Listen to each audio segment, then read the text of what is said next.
So the inspiration for the vehicle. So this car is essentially my vision of what a GT2 version of a 930 or 964 would look like. How you doing? Mark, nice to meet you. Mike DL. Hi, I'm Richard. Hey, Richard. How you doing? Dan Piazza.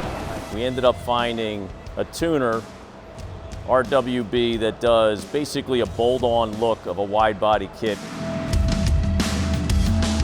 And then we're going to start testing all the functionality, all the buttons and electronics and anything else. Those are three-piece magnesium BBS wheels. Are really cool. So is it street legal then, as is? Yeah, it is street legal. It is street legal. In all 50 states? No, that's a whole other. Well,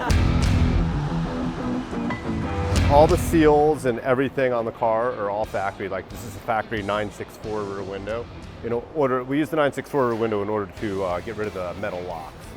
993 quarter window seals. All the trim. Everything's factory. The dash is actually factory. Now this car original was I think it was a medium brown leather two-tone.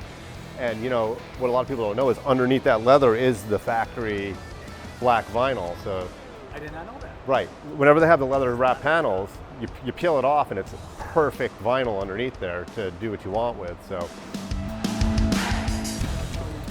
these are DOT approved harnesses with the push button. Very cool. Yeah, we totally put down.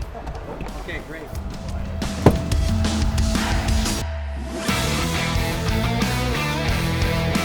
Oh, the gas tank is actually a brand new factory OEM gas tank that's been modified to center fill. Okay, good. Oh, look at that. That's cool. That's gorgeous.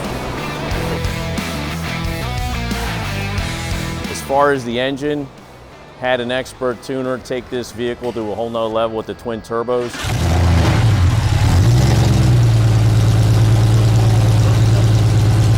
That's pretty much it. I think the execution was there. I'm really proud of the team, both Mike DiDio and Mark Koenig, for putting this together. What you see here is exactly what I had envisioned, and I couldn't be happier. So thanks for taking the time. Appreciate it.